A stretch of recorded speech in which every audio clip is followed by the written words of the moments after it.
গতকালকের দিনটা সকলেরই একটু চাপের মধ্যে দিয়ে গেছে। সরকার পক্ষ যখন মহামান্য আদালতের কাছে বিভিন্ন ধরনের গোল গোল তথ্য পরিবেশন করে তাকে প্রভাবিত করার চেষ্টা করছেন, সরকার পক্ষ থেকে সর্বোচ্চ প্রচেষ্টা করা হয়েছে, সুপ্রিম কোর্টের যত নামকরা আইনজীবী আছেন সবাইকে এই মামলায় যুক্ত করা হয়েছে। এবং গতকালকে আমরা সেভাবে কিছু বলিনি। আমাদের গোপাল স্যার সামান্য একটু সময় বলেছিলেন, আমাদের জন্য আজকের দিনটা ধার্য ছিল। একটা জিনিস বেশ লক্ষ্য করতে পারছিলাম যে গতকালকে শুনানির পরে আমাদের কর্মচারী পেনশনারদের একটা বড় অংশ ভেবেই নিয়েছিলেন যে মাননীয় সুপ্রিম কোর্ট বোধহয় সরকার পক্ষের আইনজীবীদের দ্বারাই প্রভাবিত হয়ে গেলেন।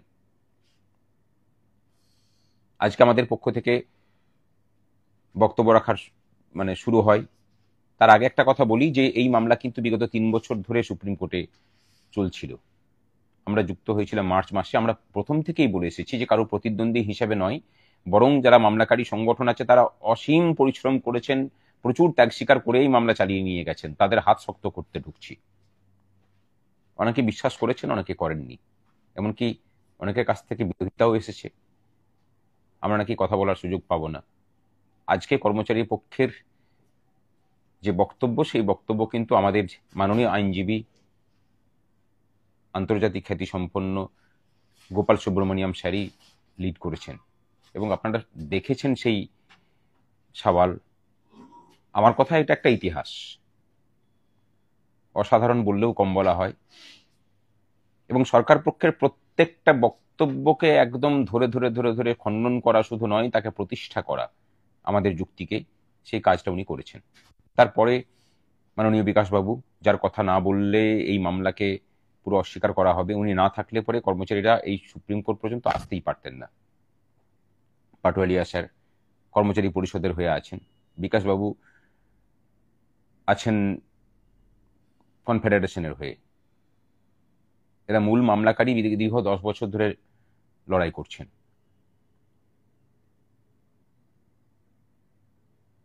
প্রচুর ত্যাগ স্বীকার এই আইনজীবীরাও করেছেন।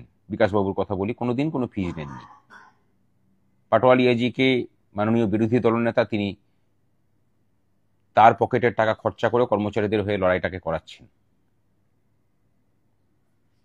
যে জায়গায় মামলাটা দাঁড়িয়ে আছে, আমরা চাইবো যে কর্মচারী পক্ষের বাকি আইনজীবীরা সঠিকভাবে বক্তব্য পেশ করুন, যাতে এই জায়গাটা নষ্ট না হয়, সবকিছু ঠিকঠাক হয়। আগামীকালকেও আমরা ভেবেছিলাম যে গোপাল স্যারকে ছেড়ে দেব, কিন্তু পরিস্থিতি যে জায়গায় দাঁড়িয়েছে আমাদের রাখতে হচ্ছে। আর একটা দিন রাখা মানে বুঝতে পারছেন যে ওইরকম মানের আইনজীবী, আর্থিক ব্যাপার আছে। বলতে হয়তো খারাপ লাগছে, কিন্তু একটা কথা সত্যি, যে সংখ্যক কর্মচারী এবং পেনশনার আছেন তার খুব একটা ক্ষুদ্র অংশ কিন্তু আর্থিক সহযোগিতার হাত বাড়িয়েছেন। বাকিদেরকে যেমন আমরা পথেও পাই না, এই লড়াইয়ের আর্থিক সহযোগিতাতেও তাদেরকে পাচ্ছি না সেভাবে। ধরুন একটা বড় অংশের পুলিশ কর্মী আছেন না, এই সহযোগিতা, এই লড়াইয়ে তাদের কোনো ভূমিকা সেভাবে লক্ষ্য করিনি এখনো পর্যন্ত। আমরা চাইবো যে তারা এগিয়ে আসুন।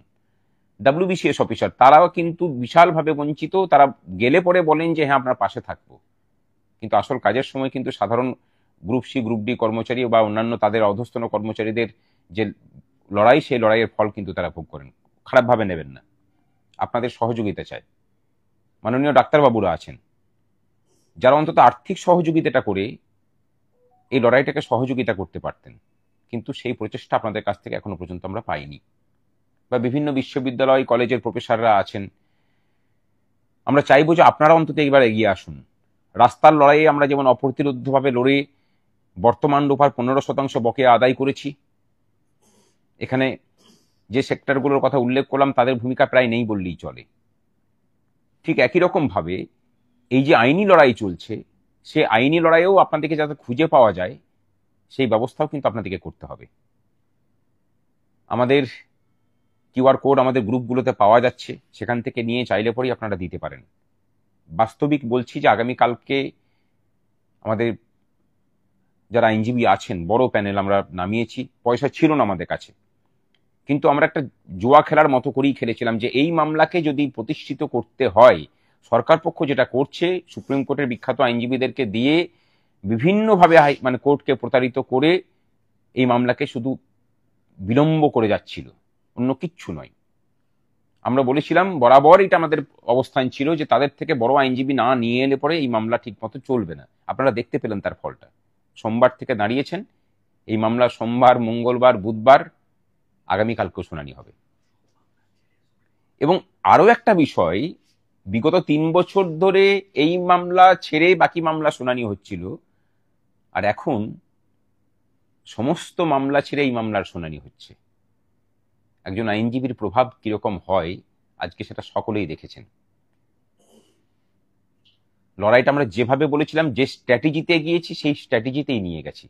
ফল আমাদের হাতে নেই, কিন্তু একটা কথা বলতে পারি যে কর্মচারীদের পক্ষ হয়ে যে লড়াইটা চলছে, সমস্ত কর্মচারীর পক্ষই তাদের সেরা প্রচেষ্টাটা করছেন। এরপরে আর কিছু করার নেই, এরপর বাকিটা বিচার ব্যবস্থার উপর আমাদের নির্ভর করে থাকতে হবে। আমরা নেগেটিভ ভাবছি না, সমস্তটাই পজিটিভ ভাবছি। আগামীকালকেও গোপাল স্যার উপস্থিত থাকবেন, আমরা ব্রিফ করছি, আশা করি সবটাই ভালো হবে। এত লড়াই বৃথা যেতে পারে না, কিন্তু রায় আমাদের পক্ষে আসার পরেও কিন্তু নতুন লড়াই শুরু হবে। সুপ্রিম কোর্ট রায় দিল মানে অধিকার পাওয়া নয়। কর্মচারীদের বলবো, সমস্ত স্তরের কর্মচারীদের এবার কিন্তু পথে নামার এবং গায়ে ধুলো কাদার মাখার প্রস্তুতি নিয়ে নামতে হবে। এই সরকারটাকে জব্দ করেই যদি রায় আমাদের পক্ষে আসে, যেভাবে আদালত কক্ষের ভিতরে জব্দ করে রাইট আমাদের পক্ষে নিয়ে আসা হচ্ছে, ঠিক একই রকম ভাবে রাস্তার আন্দোলনটাকেও কিন্তু সেই পরিণতিতেই নিয়ে যেতে হবে। কিন্তু কাজ এখনো বাকি আছে আদালত কক্ষের ভিতরে। আমাদের কর্মচারীদের পক্ষের আইনজীবীদের লড়াই করার জন্য আপনাদের সহযোগিতা প্রয়োজন। যারা দিয়েছেন তাদেরকে আমরা দিতে বলছি না, কিন্তু যারা একবারও সহযোগিতা করার মানে মানসিকতা দেখাননি, তারা অন্তত এগিয়ে আসুন।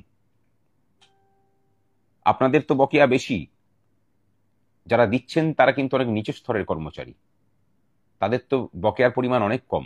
আর যাদের বকেয়ার পরিমাণ অনেক বেশি, তাদের তাগিদ কিন্তু একদমই কম। আসুন, আপনাদের সহযোগিতার অপেক্ষায় আমরা আছি। লড়াইয়ের শেষ দেখে ছাড়বো, এটুকু বলতে পারি। এবং এই রাজ্য সরকারকে শুধুমাত্র কর্মচারীদের লড়াই এটা নয়, দেশের মধ্যে আরেকটা দেশ তৈরি করা। আজকে সুপ্রিম কোর্টেও সেটা শুনতে হয়েছে। আইনকে বুড়ো আঙুল দেখানোর যে প্রবণতা চলছিল, সেখান থেকে একে সঠিক পথে ঘুরিয়ে নিয়ে আসতে হবে। এই পশ্চিমবঙ্গটা পশ্চিম মানে বঙ্গদেশ নয়, এটা ভারতবর্ষের একটা অঙ্গরাজ্য। এবং মুখ্যমন্ত্রী কোনো প্রধানমন্ত্রী স্ট্যাচারের মানুষ নন, তিনি একজন মুখ্যমন্ত্রী একটা স্টেটের। তাকে ভারতীয় ফেডারেল আইন এবং সংবিধান এবং কোর্টকে মেনেই চলতে হবে। এটাকে পথে নিয়ে আসি, কর্মচারীদেরকেই দায়িত্ব নিতে হবে। আসুন সকলে, আর এই বার্তাটা দয়া করে সকলের কাছে ছড়িয়ে দিন। শুধু নিজে দিলে হবে না, বাকিদেরকে উৎসাহিত করুন দেওয়ার জন্য। এটা না হলে পরে আমরা জিততে পারবো না। আর আমরা আরেকটা কথা বলি, শুধু বড় আইনজীবী দিলেও হয় না, তাকে প্রস্তুতি করিয়ে দেওয়ার কাজটাও কিন্তু করতে হয়। যে কারণটা আমরা এগিয়েছি, আমাদের যে প্রস্তুতি পর্বে যে কন্ডাক্টিং লয়াররা ছিলেন, বিক্রম ব্যানার্জি, সিদ্ধার্থ ব্যানার্জি, সুদীপ্ত দাশগুপ্ত, এদের অবদানটাও কিন্তু ভোলার নয়। তার সাথে আমাদের সংগ্রামী যৌথ মঞ্চের কর্মচারীদের একটা নিজস্ব টিম, আমরাও সবাই চেষ্টা করেছি। এদের ভূমিকাকেও স্যালুট। এরা হয়তো পর্দার পিছনে আছে বলে দেখতে পাচ্ছেন না। নচিকেতা যোশীজি আছেন, মামলাতে এখনো আছেন, হয়তো উনিও কালকে বক্তব্য রাখতে পারেন, জানি না সুযোগ পাবেন কিনা। কিন্তু যে প্যানেল আমরা নামিয়েছি সেটা দেখতেই পেয়েছেন তার কার্যকারিতা। দেখা হবে আবার আগামীকাল, আশা করি শেষ শুনানি হবে এবং খুব তাড়াতাড়ি রায় বেরোবে। অধিকার অর্জন হলে, একটা স্তর যদি অধিকার অর্জন করে নিতে পারে, সেটা এই রাজ্যের বঞ্চিত মানুষের সমস্ত স্তরের জন্য দরজা খুলে যায়। সেই চেষ্টাটাই করি, চলুন। সংগ্রামী যৌথ মঞ্চ জিন্দাবাদ, কর্মচারী শিক্ষক ঐক্য জিন্দাবাদ।